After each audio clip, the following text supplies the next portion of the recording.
अस्सलाम वालेकुम। हार गया आज पाकिस्तान वापस से। जिस तरीके जीतता वैसे कम ही है, ज़्यादातर हारता ही है। नहायत ही वॉशरूमाना बैटिंग करी आज पूरे पाकिस्तान की टीम ने। आखिरी में आके कुछ रन्स वन बना दिए नवाज अवाज ने, कुछ मिलजुल के सलमान अली आगा, नवाज और सैम अयूब ने। बाकी तो शुरू में ही प्रेशर में चले गए थे हम। पहली बात तो ये है कि उन्होंने अभी भी साउथ अफ्रीका के अगर इस स्क्वाड को देखें तो वो स्क्वाड के हिसाब से भी अपनी पूरी टीम नहीं खिला रहे। उनके पास एक मफाका है। जब अभी पिछले साल जब पाकिस्तान गया था साउथ अफ्रीका में सीरीज खेलने, तो उसने 3 दफ़ा बाबर आजम को उसने आउट किया था उधर।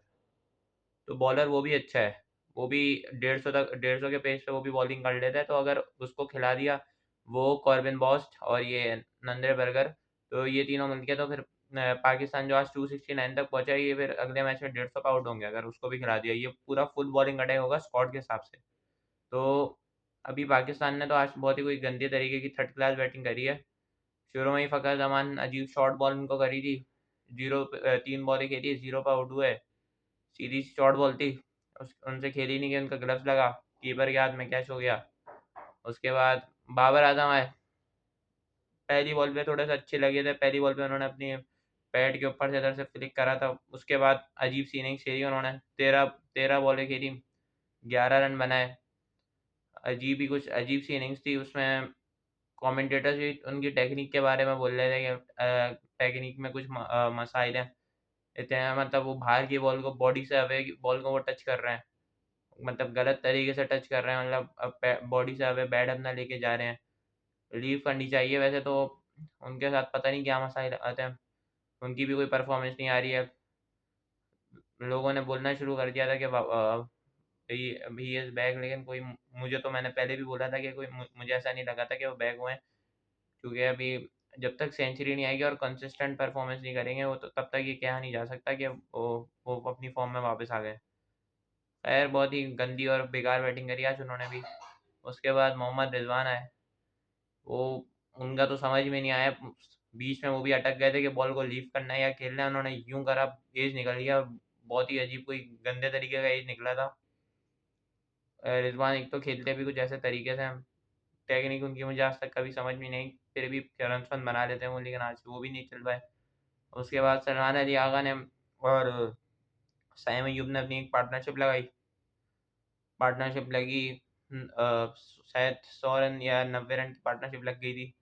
लेकिन फिर सैम अयूब अच्छी इनिंग्स खेल के गए। उन्होंने एक छक्का भी मार दिया था और सैम अयूब ऐसा लग रहा था कि सेंचुरी भी मार सकते थे। लेकिन अनफॉर्चुनेटली उनका वो बहुत अच्छा कैच पकड़ा कॉर्बिन बॉस ने। उसके बाद वो आउट हो गया और सलमान अली आगा इतना स्लो खेले अपनी थ्रू आउट इनिंग्स में। शुरू में तो उनके 8 रन थे 33 बॉलों पे। उसके बाद उन्होंने कुछ थोड़ा सा तेज करा, लेकिन आखिरी में जाते जाते भी वो 69 रन बना के गए और 109 बॉलें खेले। मतलब कि 18 ओवर तो वही खेल गया और 18 ओवर में वो सिर्फ 69 रन बना कर गए। उसके बाद नवाज आए, सॉरी हुसैन तलत। हुसैन तलत तो पता नहीं, उनका लिस्ट का रिकॉर्ड बहुत अच्छा है, लेकिन वो इतनी घटिया और गंदी बैटिंग कर रहे हैं। वो पता नहीं उनको क्या क्या है उनका, इस तरीके का रिकॉर्ड है उस तरीके की वो बैटिंग नहीं करते। जबकि मेरे ख्याल से वो अच्छे प्लेयर हैं। उनको जिस तरीके के वो प्लेयर हैं उस हिसाब के वो डिलीवर नहीं करता है परफॉर्मेंस। तो वो भी आउट होके चले गए सीधा। उन्होंने वो कैच कॉट एंड बोल्ड हुए थे वो ना पीटर से। उसके बाद नवाज है। नवाज एक अच्छी इनिंग्स खेल के गए आज भी। नवाज जब से वापस आए हैं, कमबैक हुआ है उनका एशिया कप से पहले जब कमबैक हुआ था, बॉलिंग भी अच्छी कर रहे हैं, बैटिंग भी अच्छी कर रहे हैं। तो आज बैटिंग भी अच्छी करके गए। 59 बॉलों पर 59 रन बनाए। जिस तरीके की प्रेशर सिचुएशन थी तो उसमें बहुत अच्छा खेल के गए वो। उसके बाद फ़हीम अशरफ आए। फ़हीम अशरफ ने 18 बॉलों पर 28 बनाए, जो कि एक अच्छी इनिंग्स ही थी। जिस सिचुएशन के अंदर वो आए थे तो एक अच्छी इनिंग्स खेल के गए वो भी। तो मेन मसला पाकिस्तान की बैटिंग में ये था कि हमारे जो टॉप ऑर्डर था वो नहीं चला। साइम अयूब ने 50 करी, लेकिन वो भी उसको कन्वर्ट नहीं कर पाए सेंचुरी के अंदर। हमारा बाबर आजम आउट हुए। खैर वो मिडल ऑर्डर में आते हैं, मतलब टॉप ऑर्डर में ही आ जाएंगे वो। तो बाबर आजम आउट हो गए, फ़खर जमान भी नहीं चल पाए। तो आखिरी में आके फिर वसीम जूनियर ने कोई 2 चौके उनके बैट से निकल गए थे। एज वेज निकल गया और आखिरी में आखिरी बॉल पे नसीम शाह ने एक छक्का मार दिया तो 270 तक का पाकिस्तान ने टारगेट दे दिया। उसके बाद शुरू में बैटिंग आई तो प्रेटोरियस ने इनको दिखाया कि ये सरफेस कैसा है। और जिस तरीके की वो बैटिंग कर रहा था उसने उन लोगों को बताया कि ये बहुत अच्छा बैटिंग सरफेस है, आप लोगों ने तो बहुत ही घटिया बैटिंग करी है।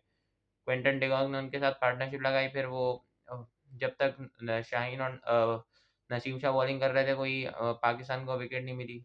उसके बाद साइम अयूब को लगाया, तब भी कोई विकेट नहीं मिली, तो उन्होंने वसीम जूनियर को लगाया। वसीम जूनियर का आज कमबैक हुआ था, ये एक बहुत अच्छी बात है पाकिस्तान के लिए। वो एक बहुत अच्छा बॉलर है, जिस तरीके का उसका रिकॉर्ड है, वो वर्ल्ड कप में उसकी आप परफॉर्मेंस देख लें, वो 2023 का और 2022 का वर्ल्ड कप खेला है। तो वो जितने पूरे मैच तो शायद नहीं खेला, लेकिन जितने मैच खेले उसमें सारे मैचों में इम्पैक्टफुल परफॉर्मेंस रही है उसकी। तो बहुत बेहतरीन तरीके की वो बॉलिंग करता है। आज इतनी अच्छी बॉलिंग नहीं करी, 8 ओवर में 48 रन दिए उसने, लेकिन बीच में शुरू के 1-2 ओवर में तो बहुत एक्सपेंसिव रहा, लेकिन उसके बाद जब बीच में उसने बॉलिंग करी तो वो अपने एंगल से बाहर जा रहा था। जिस तरीके से उसने लेफ्टीज को बॉलिंग करी, बहुत ही बेहतरीन किस्म की बॉलिंग करी थी वो उसने। बीच में वो पिटा विटा भी है, लेकिन वो इस वजह से वो पिटा कि उसको रन इसलिए स्कोर कर रहे थे बैट्समैन, क्योंकि दूसरी तरफ से उसको कोई सपोर्ट नहीं मिल रहा था। दूसरी तरफ से जो बॉलर थे वो रन का हर ओवर में कोई आराम से वो अगर एक ओवर करवा भी देता 1-2 रन का, तो दूसरी तरफ से 10-11 रन आ जाते। इसी वजह से ये मसला हुआ। और बाकी फिर आज हमारे बॉलर्स हम लोग ऑलराउंडर्स में चल रहे हैं। जब से माइक हसन साहब हमारे कोच बने, तो ऑलराउंडर्स हम लोग टीम में भरे हुए हैं हम लोगों ने। आधे 4-5 ओवर के वो बॉलर होते हैं, कोई भी पूरा बॉलर होता नहीं है। तो यही 4-5 ओवर हमने नवाज से करवाया। नवाज को हमने जिस टाइम पे इंट्रोड्यूस करवाया तो बहुत मारा फिर उन्होंने उसको। टोनी डी जॉर्जी जब वो प्रिटोरियस आउट हुआ, उसने आकर एक बहुत अच्छी इनिंग्स खेल के चला गया, वो तेज तेज खेला उसने, बेहतरीन किस्म की इनिंग्स भी खेल के गया वो। और क्विंटन डिकॉक वो अपने कमबैक पर थे। T20 सीरीज में उस तरीके की परफॉर्मेंस नहीं दे सके वो, जिस तरीके के वो प्लेयर हैं। ओडीआई में उन्होंने पाकिस्तान वालों को दिखा दिया कि मैं क्या हूँ। तो अब ये बहुत ही ये वही इनिंग्स थी क्विंटन डिकॉक की, उन्होंने जिस तरीके की वो इनिंग्स खेल के गए, वो इतनी कोई अच्छी इनिंग्स खेल के गए हैं। वो छक्के मारते चौके मारते और फिर आराम से बॉल को 2-3 बॉल रोकते, एक छक्का एक चौका, फिर सिंगल डबल पे चले जाते या डिफेंस करते बॉल को या डॉट भी करते। 7 चौके और 8 छक्के शायद उन्होंने मारे हैं, पता नहीं है मुझे, लेकिन बहुत ही अच्छी इनिंग्स खेली उन्होंने। जिस तरीके के वो प्लेयर हैं, बहुत अच्छी इनिंग्स खेल के गए वो। बाकी फिर पाकिस्तान के बॉलर्स ने कुछ इतनी अच्छी बॉलिंग करी नहीं। आगा सलमान ने भी कोई इतनी अच्छी बॉलिंग नहीं करवाई। बस एक वसीम जूनियर का थोड़ा सा इम्पैक्ट रहा। फ़हीम अशरफ को हमने बहुत नीचे से बॉलिंग दी, उन्होंने भी कोई इतनी अच्छी बॉलिंग नहीं करवाई। तो पाकिस्तान को चाहिए, अगर पाकिस्तान इस मैच में, शायद पाकिस्तान को अबरार को खिला लेना चाहिए था, शायद कुछ हो सकता था। क्योंकि अगर 4 पूरे बॉलर तो खेलते हैं 10 ओवर वाले, ये आप 4-5 ओवर एक बंदे से करवा रहे हो। कुछ 8 आज भी 8 बॉलर हुसैन तलत से भी आपने बॉलिंग करवा दी। तो ये खैर अच्छा नहीं है पाकिस्तान के लिए। और बाकी साउथ अफ्रीका के लिए बहुत अच्छा होता जा रहा है। क्विंटन डिकॉक भी उनके पास आ गए हैं। मैथ्यू ब्रेट्स की भी ओपनिंग करते हैं अभी आजकल, वो कैप्टन बन के तो सेकंड ऑन पे वो खेल रहे हैं। अच्छे प्लेयर है, उनका एवरेज कोई 70-80 का उनका एवरेज है ओडीआई के अंदर। दूसरा, उनके पास अभी बहुत सारे वो हैं, रियान निकल्टन है, प्रिटोरियस उनके पास ऊपर से अच्छी परफॉर्मेंस दे रहा है, तो सिलेक्शन कमेटी उनकी बहुत खुश होगी और मतलब उनके कंपटीशन होगा बहुत ज़्यादा। हमारे तो हमारे पास तो कुछ है ही नहीं कंपटीशन। क्या हमारे पास जो नंबर है उसके हिसाब से पूरा बैट्समैन भी नहीं है।